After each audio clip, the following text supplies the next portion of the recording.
नमस्कार,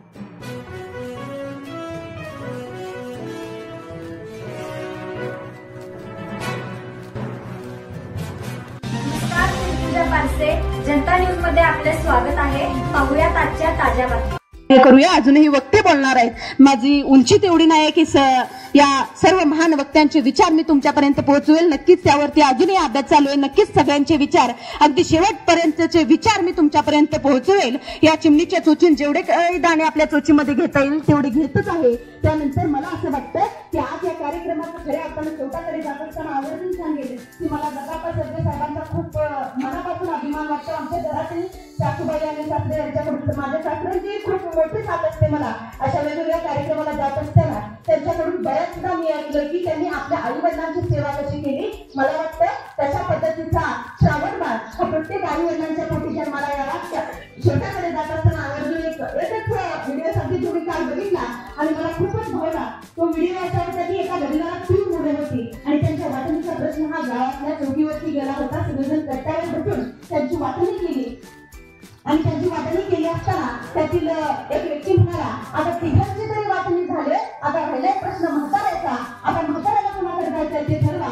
त्यावेळेस त्यातील एक माणूस म्हणाला, त्यातील तिघांना एक मुलगा म्हणाला, त्याच काय वर्षामध्ये 12 मुली असतात.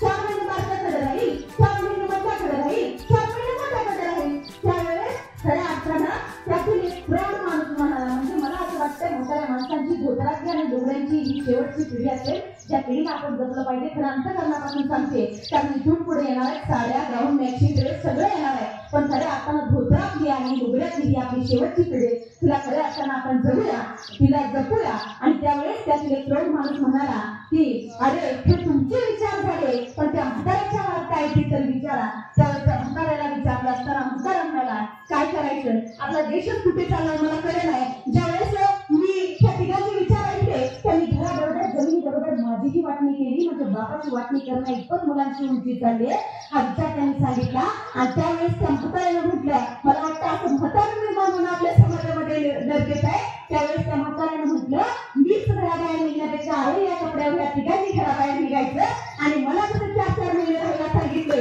तसं त्यांनी 4-4 महिने निघून माझ्याकडे या ठिकाणी राहायला यायचं. हा विचार तुम्ही निर्माण करा. तुमच्या टोपी खालची केस विकली असली तर एक लक्षात ठेवा, तुमचे विचार खूप मान आहेत. कारण ही पिढी आहे ही म्हातारी पिढी आपल्याला जपायची आहे. आणि तुम्ही लक्षात ठेवा, जेव्हा मुलं तुम्हाला घराच्या बाहेर काढतात ना, जरी तुमच्या पोटी जगाचा साहेबांचा श्रावण आलेला नसला तरी तुम्ही हक्काने म्हणायला शिका की माझा आहे. घराबाहेर जर कोणाला व्हायचं असेल तर तू झाला पाहिजे, घराबाहेर जर कोण गेलं पाहिजे तर तू गेला पाहिजे. हे धाडस तुमच्यामध्ये निर्माण करा. या समाजामध्ये, या भारतामध्ये काही वृद्धाश्रय निर्माण होणार नाही जर हा विचार लोकांनी पाळला. आपले आई वडील आहेत, त्या आई वडिलांना चांगल्या पद्धतीने जपण्याचं काम त्यांनी केलं. त्यांचा खूप मोठ्या प्रमाणात मला अभिमान वाटतोय आणि त्यांनी तसंच अशा प्रमाणे एक सामाजिक कार्य करावे, वैचारिक कार्यक्रम करावा असं मला वाटतं. एवढंच म्हणून मी माझ्या लांबीला मनोगताला पूर्ण विराम देते. व्यासपीठाची रजा घेते. मनपूर्वक धन्यवाद.